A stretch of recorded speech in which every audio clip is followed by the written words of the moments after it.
Italy का एकीकरण। विश्व इतिहास से संबंधित इटली का एकीकरण एक बहुत महत्वपूर्ण टॉपिक है। जिस भी एग्ज़ाम में आपको अगर विश्व इतिहास का सिलेबस दिया हुआ है उसमें इटली के एकीकरण से बहुत ही महत्वपूर्ण प्रश्न आते हैं। जो टीचिंग एग्ज़ाम होते हैं उसमें तो विश्व इतिहास कंपलसरी होता है, खास करके केवीएस का, एनवीएस का, ईएमआरएस का, डीटीपीएसबी का, बीपीएससी का। यूपी का जो एग्ज़ाम होता है टीचिंग का एग्ज़ाम, उसमें वर्ल्ड हिस्ट्री नहीं है। तो अदर एग्ज़ाम में जो वर्ल्ड हिस्ट्री पूछे जाते हैं, जैसे अदर स्टेट हो गया, तो वहाँ पे विश्व इतिहास का एग्जाम आता है। तो हम शुरू करते हैं इटली का एकीकरण। इटली का एकीकरण कैसे हुआ था उसके बारे में हम यहाँ पे अध्ययन करेंगे, ठीक है। तो शुरू करते हैं इटली का एकीकरण। इटली के एकीकरण में बाधक तत्व कौन कौन से हैं। अगर किसी चीज़ का एकीकरण किया जाना तो पहले देखेंगे कि उसमें बाधक तत्व कौन कौन से हैं। तो इटली के एकीकरण में बाधक तत्व कौन से देखने को मिलते हैं। तो ऑस्ट्रिया का चांसलर था मेटरनिक। ऑस्ट्रिया का चांसलर कौन था, मेटरनिक था। वह इटली को केवल भौगोलिक अभिव्यक्ति मानता था, यानी कि मेटरनिक जो था वो इटली को क्या मानता था, तो इटली को केवल एक भौगोलिक अभिव्यक्ति मानता था। वियना के कांग्रेस के समय इटली में एकता का अभाव था। जब वियना कांग्रेस का सम्मेलन हुआ था उस समय इटली के एकता का अभाव देखने को मिला था। उस समय इटली के एकीकरण में सर्वप्रथम जो बाधा आती थी, सबसे पहली बाधा आती थी उसकी भौगोलिक स्थिति, क्योंकि इटली जो था वो लंबाई में ज़्यादा था और चौड़ाई में कम था। दूसरा, एकीकरण के विचारधारा की जो राजनीति थी उसकी सहमति में अभाव था। दूसरी बाधा क्या थी इटली के एकीकरण में, कि जो एकीकरण की विचारधारा थी उसकी राजनीति में सहमति का अभाव था। जहाँ मेजनी एकीकरण को गणराज्य के रूप में चाहता था, जब मेजनी जो था वह चाहता था कि इटली का एकीकरण जो होगा वो एक गणराज्य के रूप में होगा, लेकिन वहीं जियोवर्टी जो था वह इटली का एकीकरण एक संघीय राज्य सिद्धांत पर आधारित चाहता था। जियोवर्टी जो था वो पोप के अधीन इटली के सभी राज्यों के संघ का समर्थक था, यानी पोप के अधीन इटली जो रहेगी वो पोप के अधीन रहेगी और सभी राज्यों का संघ का समर्थन करेगा। इसलिए गैरीबार्डी ने किसका समर्थन किया, तो गैरीबार्डी ने समर्थन किया था मेजनी का, जो ये भी गणराज्य को मानता था। तीसरी परिस्थिति क्या थी कि इटली पर ऑस्ट्रिया का प्रभाव था और मेटरनिक जो था ऑस्ट्रिया का चांसलर हुआ इटली के आंतरिक मामलों में हस्तक्षेप करता रहता था। इटली के एकीकरण में जो इटली के सामंतवादी थे और जो कुलीन वर्ग लोग थे वो भी इटली का एकीकरण नहीं चाहते थे। पोप जो था वो भी स्वयं नहीं चाहता था कि इटली का एकीकरण हो। अब आगे देखते हैं कि नेपोलियन जो था वह इटली के एकीकरण में बहुत महत्वपूर्ण भूमिका निभाता है। तो इटली को जब नेपोलियन जीत जाता था, कब जीतता है, 1797 ईस्वी में नेपोलियन इटली को जीतता है। कब, 1797 में। और इटली को जीतने के बाद वहाँ पे सिस अल्पाइन गणतंत्र की स्थापना करता है। तो इस तरह से जब सम्राट बनता है, ठीक है, नेपोलियन सम्राट बनता है, उस समय ने इटली के छोटे और बड़े राज्यों को समाप्त कर देता है, उनको केवल 3 भागों में बांट देता है। कितने भागों में बांट देता है, 3 भागों में बांटता है। इस तरफ नेपोलियन ने इटली में राष्ट्रवाद का सूत्रपात कर दिया। इटली को उत्तरी इटली, दक्षिणी इटली और मध्य इटली 3 भागों में बांटता है। कौन बांटता है, नेपोलियन बांटता है। और उत्तरी इटली का जो इलाका था, उत्तर पश्चिम का इलाका जो था इटली का, वहाँ पे सार्डिनिया और पिडमॉन्ट राज्य का शासन था वहाँ पे, ठीक है। तो इटली में राष्ट्रवाद का सूत्रपात किसने किया था, तो इटली में राष्ट्रवाद का सूत्रपात नेपोलियन ने कहा जाता था। इसी कारण इटली के में राष्ट्रवाद का जनक किसे माना जाता है, तो इटली में राष्ट्रवाद का जनक नेपोलियन को माना जाता है। किसको माना जाता है, नेपोलियन को माना जाता है। वियना कांग्रेस के कारण इटली पुनः विभक्त हो गया। जब नेपोलियन की मृत्यु होती है, नहीं मृत्यु नहीं होती, हार हो जाती है। 1815 में नेपोलियन हार जाता है वाटरलू के युद्ध में। तो उसके बाद इटली का पुनः से क्या कर दिया जाता है, विखंडन कर दिया जाता है। और इटली का उत्तर पश्चिम का जो इलाका था वहाँ पे पिडमॉन्ट एवं सार्डिनिया का राज्य था। उत्तरी इटली के उत्तर और पश्चिम इलाके में किसका राज्य था, तो पिडमॉन्ट एवं सार्डिनिया का राज्य था, जहाँ सेवाय वंश का शासन करता था। उत्तर पूर्व में कौन सा स्थान था, उत्तर पूर्व में लोम्बार्डी था एवं वेनेसिया का राज्य था, जिस पर ऑस्ट्रिया का शासन था। उत्तर पूर्व में किसका शासन था, तो लोम्बार्डी एवं वेनेसिया राज्य था, जिस पर ऑस्ट्रिया का शासन था। इटली के पूर्वी क्षेत्र में लोम्बार्डी एवं वेनेसिया का राज्य था, जिस पर ऑस्ट्रिया का शासन था। और इटली के उत्तर पश्चिम में पिडमॉन्ट एवं सार्डिनिया का शासन था, जहाँ पे सेवाय वंश का शासन था। परमा, मोडेना और टस्किनी बसेटो जो थे, परमा हो गया, मोडेना हो गया, और टस्किनी और बसेटो जो ये थे, ये स्वतंत्र राज्य थे, लेकिन इस पर ऑस्ट्रिया का प्रभाव था। परमा में नेपोलियन बोनापार्ट की पत्नी एवं ऑस्ट्रिया राजकुमारी मेरी लूसा, टस्कनी में फर्डिनेंड तृतीय हैब्सबर्ग वंश, मोडेना में फ्रांसीसी चतुर्थ हर्ष वंश का शासन था। यानी कि इस तरह से जो शासन का दिखा है कि परमा में किसकी पत्नी का शासन था, तो परमा में नेपोलियन बोनापार्ट की पत्नी का शासन था, और ऑस्ट्रिया राजकुमारी मेरी लूसा। और टस्कनी में कौन थी, टस्कनी में फर्डिनेंड तृतीय था। फर्डिनेंड तृतीय किस वंश का शासक था, तो हर्ष वंश का शासन था। मोडेना में कौन था, मोडेना में फ्रांसीसी चतुर्थ था। फ्रांसीसी चतुर्थ किस वंश का शासक था, तो हैब्सबर्ग का शासक था। मध्य इटली में किसका आता है, तो मध्य इटली के अंतर्गत जो था वह स्वतंत्र था। मध्य इटली क्या था, मध्य इटली स्वतंत्र था। उस पर किसका शासन था, उस पर पोप था। कौन, पायस नवम था। कौन था, मध्य इटली में पायस नवम था। नेपल्स और सिसिली पर किस वंश का शासक था, तो नेपल्स और सिसिली पर बुर्बो वंश का शासन था। नेपल्स और सिसिली पर किसका शासन था, तो नेपल्स और सिसिली पर बुर्बो वंश का शासन था। अब तक हमने देखा कि जो इटली था उसके एकीकरण में बाधक तत्व कौन कौन से थे। अब बात करेंगे कि एकीकरण में सहायक तत्व कौन कौन से थे जो सबसे महत्वपूर्ण भूमिका निभाए एकीकरण के, इटली के एकीकरण के सहायक के रूप में। तो बात करेंगे कार्बोनारी। कार्बोनारी क्या था? कार्बोनारी जो था इटली में कोयला झोंकने वाला एक गुट था। ठीक है, इटली में कोयला झोंकने वाला एक गुप्त समूह था, कार्बोनारी जो संगठन था, जिसकी स्थापना कब हुई थी? 1810 में नेपल्स में की गई थी। कहाँ पे की गई थी? नेपल्स में की गई थी। कहाँ पे? नेपल्स में की गई थी। किसकी स्थापना? कार्बोनारी संगठन की स्थापना। ये कार्बोनारी संगठन वाले में किसमें थे? तो इटली में कोयला खदान थी, वहाँ पे जो कोयला झोंकने का काम करते थे, ये गुप्त संगठन बनाए थे। उस संगठन को क्या कहा जाता था? कार्बोनारी कहा जाता था। और इस संगठन की स्थापना कब हुई थी? तो 1810 में हुई थी। दूसरा योगदान क्या था? दूसरा आर्थिक प्रक्रिया का योगदान देखने को मिलता है। इटली के एकीकरण के सहयोग में आर्थिक प्रक्रिया योगदान का सहयोग देखने को मिलता है। तो आर्थिक प्रक्रिया के योगदान में कौन कौन आते हैं?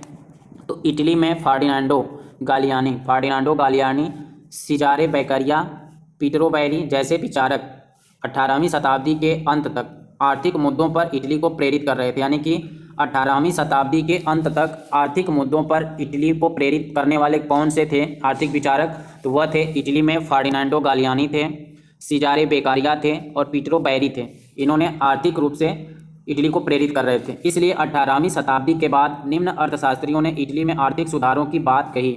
इनमें प्रमुख नाम किसका था? गियन का, डोमिनो का, कार्ली कैटिनिनो का था। ठीक, विद्रोह की बात करें तो विद्रोह कौन सा था? नेपल्स में बुर्बो वंश था और पार्डिमांट में कौन सा था? पिडमांट में सेवाय वंश था। ठीक है, यानी कि इटली के नेपल्स में कौन सा वंश था? बुर्बो वंश था। और पिडमांट में कौन था? तो पिडमांट में सेवाय वंश के लोग रहते थे। इन्होंने क्या किया कि इन्होंने 1820 में स्पेन के विद्रोह से प्रेरित होकर संविधान की मांग कर दी और अपने शासकों से करने लगे थे। यानी कि नेपल्स और पिडमांट में जो वहाँ के लोग रहते थे उन्होंने अपने संविधान की मांग करने लगे अपने शासकों से। ठीक है, और किस आधार पर शासक मांग करने लगे? तो जो स्पेन में विद्रोह हुआ था उस विद्रोह से प्रेरित होकर 1820 में यहाँ के लोगों ने संविधान की मांग करने लगे। नेपल्स और पिडमांट के लोग संविधान की स्थापना करना चाहते थे। ठीक है, यानी नेपल्स और पिडमांट के लोग किसकी स्थापना करना चाहते थे? तो संविधान की स्थापना करना चाहते थे।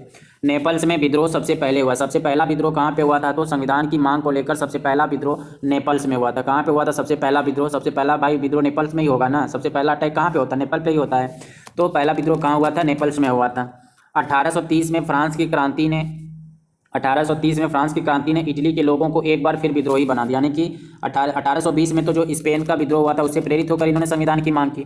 उसी समय 1830 में भी फ्रांस की क्रांति हो जाती है। फ्रांस की क्रांति जो चली रही थी 1789 से 1830 में भी फ्रांस में घटना होती है। तो उस घटना से प्रेरित होकर इन्होंने फिर से एक बार विद्रोह शुरू कर दिया।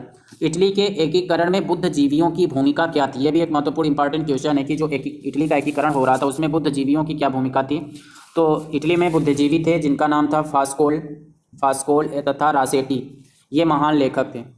इनको इटली के प्रति देशभक्ति की भावना के प्रति 1821 में देश से बाहर निकाल दिया गया। यानी कि इटली में देश भावना के प्रति के जो लेखक थे उनको 1821 में बाहर निकाल दिया गया इटली देश से। तो उसमें कौन थे? एक फास्कोल थे और एक रासेटी थे।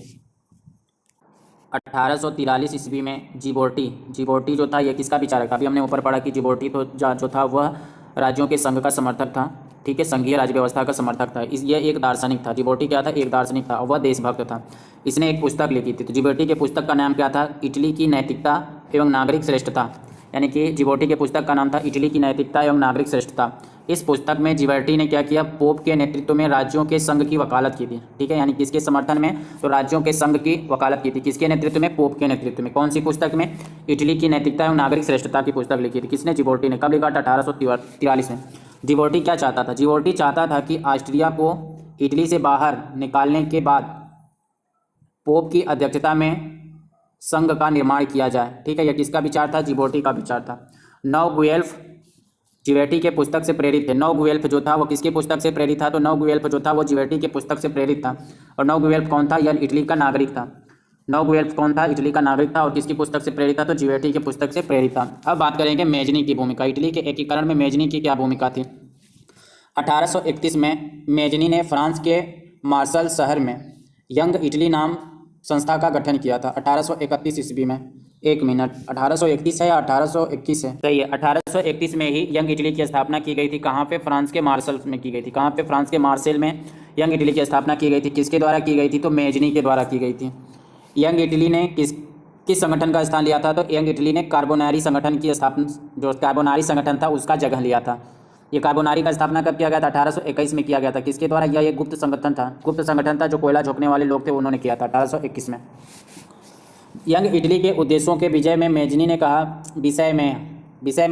कहा कि यंग इटली का उद्देश्य इटली वासियों में भाईचारा उत्पन्न करते हुए ऐसी संस्था का गठन करना जो प्रगति एवं कर्तव्यपरायणता के सिद्धांतों में विश्वास करती हो। इस बात से पूर्णतया सहमत हूँ कि इटली शीघ्र ही एक संगठित राष्ट्र बनेगा।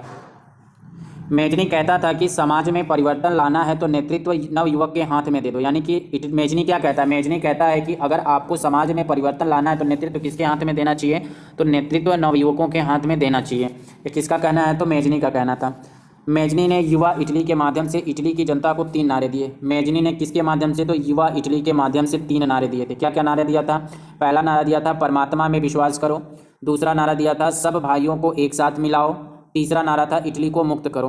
तो ये किसका नारा था? तो यह नारा था मेजनी का। किसके माध्यम से दिया था? तो युवा इटली के माध्यम से दिया था। अर्थात मेजनी ने ईश्वर, जनता, इटली को महत्वपूर्ण माना। मेजनी ने किसको महत्वपूर्ण माना? तो ईश्वर को महत्वपूर्ण माना, जनता को महत्वपूर्ण माना और इटली को महत्वपूर्ण माना था। 3 नारा दिया था मेजनी ने। इटली के इतिहास में मेजनी का सबसे बड़ा योगदान यह था कि उसने इस बात को समझा कि इटली के एकीकरण का कार्य पूरा हो सकता है। इटली का एकीकरण का कार्य पूरा हो सकता है। यह किसका मानना था? तो मेजनी का मानना था। अगली विचारधारा जो थी जो इटली के एकीकरण में सहायता करती है तो जोरदार जनतंत्रवादी विचारधारा, राजतंत्रवादी विचारधारा।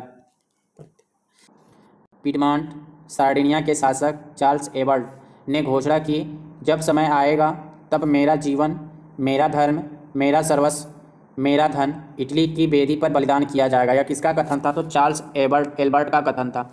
चार्ल्स एबर्ट कहाँ का शासक था? तो पिडमॉन्ट सार्डिनिया का शासक था। ये पिडमॉन्ट सार्डिनिया कहाँ पे था? तो इटली के उत्तर पश्चिम का जो इलाका था वो पिडमॉन्ट सार्डिनिया कहलाता था। वहाँ का शासक कौन था? तो चार्ल्स एबर्ट था। उसने क्या कहा कि जब इटली के लिए मुझे अगर बलिदान करने का समय आएगा तो मैं और मेरा जीवन, मेरा धर्म, मेरा सर्वस्व, मेरा धर्म, मेरा धन, मेरा सर्वस्व और सब कुछ मैं इटली के लिए कुर्बान कर दूंगा। नेशनल सोसाइटी की स्थापना कब की गई थी? तो नेशनल सोसाइटी की स्थापना 1857 में की गई थी। इसके द्वारा क्या हुआ था? इसके द्वारा पिडमॉन्ट सार्डिनिया के राजा के नेतृत्व में इटली का एकीकरण का लक्ष्य स्वीकार किया गया था। यानी कि इटली के एकीकरण का लक्ष्य कब स्वीकार किया गया था? तो 1857। उसी समय 1857 में क्या हुआ था? भारत में 1857 की क्रांति हुई थी। उसी समय इटली में भी इटली के एकीकरण के लक्ष्य स्वीकार किया गया था। इटली के एकीकरण का लक्ष्य जब स्वीकार किया गया था उसी समय भारत में स्वतंत्रता संग्राम भी हुआ था। तो जब इटली में जो एकीकरण का लक्ष्य स्वीकार किया गया था उस समय कौन राजा था? तो उस समय पिडमॉन्ट सार्डिनिया का राजा था चार्ल्स एबर्ट था। उसी ने क्या किया था? पिडमॉन्ट सार्डिनिया के राजा ने नेतृत्व किया था नेशनल सोसाइटी की स्थापना। नेशनल सोसाइटी की स्थापना कब की गई थी इटली में? तो नेशनल सोसाइटी की स्थापना इटली में 1857 में की गई थी। पोप की उदारवादी नीति। पोप की उदारवादी नीति के बारे में बात करें तो पोप ग्रेगरी था। पोप कौन था? पोप ग्रेगरी था। पोप ग्रेगरी के 16वें निधन के बाद, 16वें मतलब पोप ग्रेगरी जो था वह पोप 16वां पोप था। उसके निधन के बाद क्या लिखा है यार, ये क्या कट करते हैं इसे, क्या करते हैं कि जो पोप पायस का था 9वां पोप था। पोप पायस 9वां पोप था। वो जो बना था वह उदार था। क्या था? वह उदार आचरण का व्यक्ति था जिसने एकीकरण में कोई बाधा नहीं डाली थी। ठीक है, पोप 9वां जो था इटली के एकीकरण में किसने बाधा, कौन सा पोप था जिसने बाधा नहीं डाली? तो वो पोप 9वां था। 1848 की क्रांति एवं इटली के लोगों का उत्साह। 1848 की जो फ्रांस की क्रांति हुई थी उसको देखकर इटली के लोगों का उत्साह। नेपल्स के शासक फार्डिनेंट द्वितीय को उदारवादी संविधान स्वीकार करना पड़ा।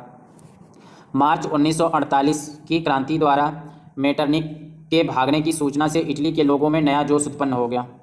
यानी कि मेटरनिक कब भाग गया था? तो मेटरनिक जब मार्च 1848 की क्रांति हुई थी उसमें मेटरनिक भाग गया था। इससे इटली के लोगों में नया जोश उत्पन्न हुआ।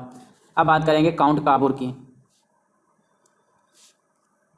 काउंट काबूर कौन था? तो काउंट काबूर जो था वह सार्जिमेंटो नामक समाचार पत्र का संपादक था। काउंट काबूर ने राष्ट्र के नाम अपील में कहा कि सार्डिनिया के राज्य में महान निर्णय का अवसर आ चुका है। महान संपूर्ण राज्य एक ही कर्तव्य है, तुरंत युद्ध छेड़ा जाए। यानी संपूर्ण राज्य का एक ही कर्तव्य क्या है? तो महान संपूर्ण राज्य का एक ही कर्तव्य है कि तुरंत युद्ध छेड़ा जाए। यह बात किसने कही थी? तो काउंट काबूर ने कहा था। काउंट काबूर किस समाचार पत्र का संपादक था? तो सार्जिमेंटो। का ट्रिक हो जाएगा कि सार्जिमेंटो में काउंट कर लेते हैं। तो सार्जिमेंटो पत्रकार का संपादक कौन था? पत्र का संपादक कौन था? तो काउंट काबूर था। रोम में गणतंत्र की स्थापना कब की गई थी? तो रोम में गणतंत्र की स्थापना 1949 में की गई थी। फरवरी 1849 में रोम में गणतंत्र की स्थापना की गई थी। और गणतंत्र की स्थापना किसने किया था? तो मेजनी ने किया था। किसके दबाव में चार्ल्स एबर्ट ने ऑस्ट्रिया के विरुद्ध युद्ध की शुरुआत कर दी? तो राजतंत्रियों के दबाव में पीडमॉन्ट का जो शासक चार्ल्स एबर्ट था उसने ऑस्ट्रिया के विरुद्ध युद्ध की शुरुआत कर दी। लेकिन 23 मार्च 1849 को चार्ल्स एबर्ट की सेना नेवारा में हार गई। कहाँ पे हार गई? नेवारा में हार गई। यानी कि चार्ल्स एबर्ट की जो सेना थी वह 23 मार्च 1849 को नेवारा में हार गई। इस हार के कारण चार्ल्स एबर्ट ने राजा का पद त्याग दिया था। यानी कि चार्ल्स एबर्ट ने राजा का पद कब त्याग दिया था? तो 23 मार्च 1849 को। और उसका पुत्र विक्टर इमैनुअल द्वितीय जो था वो पीडमॉन्ट का राजा बना। यानी कि इमैनुअल द्वितीय जो था पीडमॉन्ट का राजा बना। कब बना था? 1800। यानी चार्ल्स एबर्ट जब राजा के पद से त्याग दे दिया तो उसके बाद कौन राजा बनता? तो उसका पुत्र विक्टर इमैनुअल द्वितीय बनता, जो पीडमॉन्ट का राजा बना। इमैनुअल द्वितीय ने ऑस्ट्रिया से संधि की, जिसके अनुसार लोम्बार्डी पर ऑस्ट्रिया का अधिकार माना गया। किस पे माना गया? लोम्बार्डी पर ऑस्ट्रिया का अधिकार माना गया। विक्टर इमैनुअल द्वितीय को जनता ईमानदार राजा कहती थी। 1850 में काउंट काबूर जो था उसका मंत्री बनाने। काउंट काबूर जो था वह मंत्री कब बनता है? तो वह विक्टर इमैनुअल का मंत्री 1850 में बनता है। काबूर को ही आधुनिक इटली का जन्मदाता किसे माना जाता है? तो आधुनिक इटली का जन्मदाता किसको माना जाता है? तो काबूर को माना जाता है। किसको माना जाता है आधुनिक इटली का जन्मदाता? तो काउंट काबूर को माना जाता है। काबूर का जन्म सार्डिनिया के ट्यूरिन में एक कुलीन परिवार में हुआ था। काबूर नामक संगठन का गठन किसने किया था? तो काबूर नामक संगठन का गठन काउंट काबूर ने कब किया था? 1842 में किया था, जिसका वास्तविक नाम क्या था? एसोसिया जोन एग्रेरिया एसोसिया जोन कहा जाता था या एग्रेरिया कहा जाता था। 1847 में काबूर ने अपने समाचार पत्र रिसर्जिमेंटो में यह धारणा व्यक्त की थी कि बगैर विदेशी सहायता के इटली स्वतंत्र नहीं हो सकता है। यह बात किसने कही थी? तो कब कही थी? 1847 में की थी कि बिना विदेशी सहायता से इटली कभी भी स्वतंत्र नहीं हो सकता है। काबूर ने कहा था, हम चाहें या ना चाहें हमारा भाग्य फ्रांस पर निर्भर है। किसने कहा था? काउंट काबूर ने कहा था कि हम चाहें या ना चाहें लेकिन हमारा भाग्य फ्रांस पर निर्भर है। इसी परिस्थितियों में 1852 में वहाँ के मंत्रिमंडल ने इस्तीफा दे दिया। इसी परिस्थितियों में 1852 में वहाँ के मंत्रिमंडल ने इस्तीफा दे दिया। इस्तीफा देने वाला मंत्रिमंडल एंजोलियो मंत्रिमंडल था। कौन था इस्तीफा देने वाला मंत्रिमंडल? कौन था? तो एंजोलियो मंत्रिमंडल था। इसके बाद कौन प्रधानमंत्री बनता है? तो इसके बाद प्रधानमंत्री कौन बनता है? काबूर बनता है। कौन बनता है? काबूर बनता है। ठीक है। काउंट काबूर किस प्रकार के तंत्र का समर्थक था? तो काउंट काबूर जो था वो उदारवाद राजतंत्र का समर्थक था। उदारवाद राजतंत्र का समर्थक था। काबूर की गृह नीति में राज्य की आर्थिक उन्नति पर विशेष बल देना था। यानी कि काबूर ने जो गृह नीति अपनाई थी उसमें राज्य की आर्थिक उन्नति पर विशेष बल दिया था। साथ ही उसने सेना को भी प्रभावशाली बनाया। काउंट काबूर की दृष्टि में इटली के एकीकरण के लिए ऑस्ट्रिया के प्रभुत्व से इटली को मुक्त कराना और पीडमॉन्ट की अध्यक्षता में एकीकरण का कार्य करना शामिल था। काउंट काबूर की दृष्टि में इटली के एकीकरण के लिए क्रीमिया के युद्ध ने काउंट काबूर को इंग्लैंड और फ्रांस के साथ सहयोग करने एवं उनकी मित्रता से लाभ उठाने की परिस्थिति दी थी। कौन से युद्ध ने? तो क्रीमिया के युद्ध ने।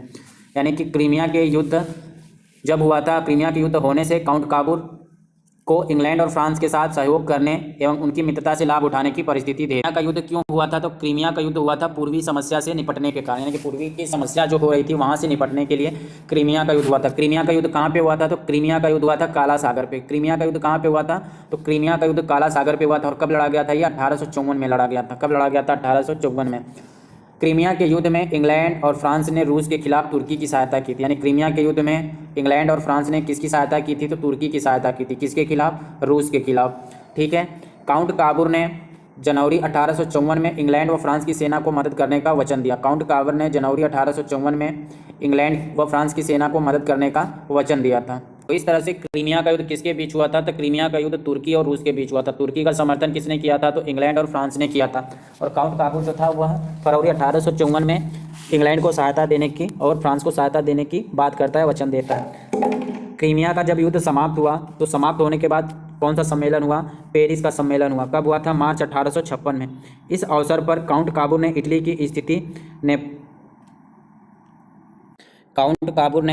की स्थिति के बारे में नेपोलियन तृतीय से बताया। नेपोलियन तृतीय से क्या कहा था? तो तृतीय से ये कहा था कि पीडमॉन्ट सार्डिनिया फ्रांस के साथ मिलकर ऑस्ट्रिया को हराना चाहते हैं, जिसके बाद पीडमॉन्ट को लोम्बार्डी मिलेगा, मध्य उत्तरी इटली में जनमत संग्रह होगा, फिर फ्रांस को सवाय और नीस का क्षेत्र सौंपा जाएगा। फ्रांस को क्या दिया जाएगा? सवाय और नीस का क्षेत्र सौंपा जाएगा। यह समझौता किस नाम से जाना जाता है? तो फ्लोवियरेस के नाम से जाना जाता है। इस तरह से कहा जाता है कि क्रीमिया के कीचड़ क्रीमिया के कीचड़ से इटली का जन्म हुआ था, यानी कि किसके कीचड़ से इटली का जन्म हुआ था? तो क्रीमिया के कीचड़ से इटली का जन्म हुआ था। काबुल की बात सुनने के बाद नेपोलियन तृतीय ने क्या कहा? काबुल की बात सुनने के बाद नेपोलियन तृतीय ने कहा कि ओ काबुल, मैं तुम्हारे इटली के लिए क्या कर सकता हूँ। नेपोलियन तृतीय की सहायता से लोम्बार्डी को प्राप्त करने में सफल रहा। नेपोलियन तृतीय की सहायता से लोम्बार्डी को प्राप्त करने में सफल रहा। अप्रैल जून 1859 में ऑस्ट्रिया सार्डिनिया का युद्ध हुआ। फ्रांस और सार्डिनिया की संयुक्त सेनाओं ने साल्फरीनो की शानदार विजय हासिल की। फ्रांस और सार्डिनिया की संयुक्त सेनाओं ने साल्फरीनो की शानदार विजय हासिल की। बिला फ्रेंका की विराम संधि। बिला फ्रेंका की विराम संधि कब हुई थी? तो 1859 में नेपोलियन तृतीय और ऑस्ट्रिया के राजा के मध्य यह संधि की गई थी। कौन सी?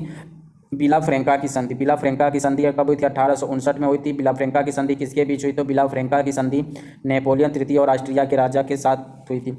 लोम्बार्डी ने किसको दिया गया? तो लोम्बार्डी सार्डिनिया को दिया गया। वेनेसिया किसको दिया गया? तो वेनेसिया ऑस्ट्रिया के पास ही बना रहेगा। मध्य इटली के राज्य जो थे वो परमा, मोडेना, टस्किनी में वहाँ के शासकों को पुनः स्थापित करने का निर्णय लिया गया। पोप के अधिकार में इटली एक संघ बनाया जाएगा। यह कब हुआ था? तो यह संधि में हुआ था। कौन सी संधि में? बिला फ्रेंका की संधि में हुई थी। कब? 1859 ईस्वी में।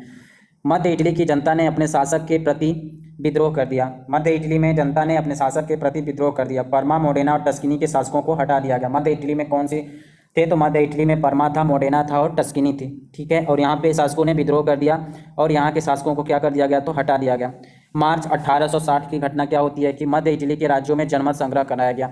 यानी कि मध्य इटली में जनमत संग्रह कब कराया गया? तो मध्य इटली में जनमत संग्रह मार्च 1860 को करवाया गया था। उस समय यह एक नया प्रयोग था, यानी कि जनमत संग्रह क्या था? एक नया प्रयोग था। परमा, मोडेना, टस्किनी के अलावा अन्य राज्य भी प्रचंड बहुमत से सार्डिनिया के साथ मिलने का निर्णय ले लिया। गैरिबाल्डी कहाँ का रहने वाला था? तो गैरिबाल्डी जो था वह नीस का रहने वाला था। गैरिबाल्डी इटालियन लीगल नामक सैन्य संगठन का निर्माण दक्षिण अफ्रीका में किया था। यानी कि गैरिबाल्डी कहाँ का रहने वाला था? तो गैरिबाल्डी नीस का रहने वाला था। गैरिबाल्डी ने कौन से सैन्य संगठन का निर्माण किया था? तो गैरिबाल्डी ने इटालियन लीगल नामक सैन्य संगठन का निर्माण किया था। कहाँ पे किया था? तो दक्षिण अफ्रीका में किया था।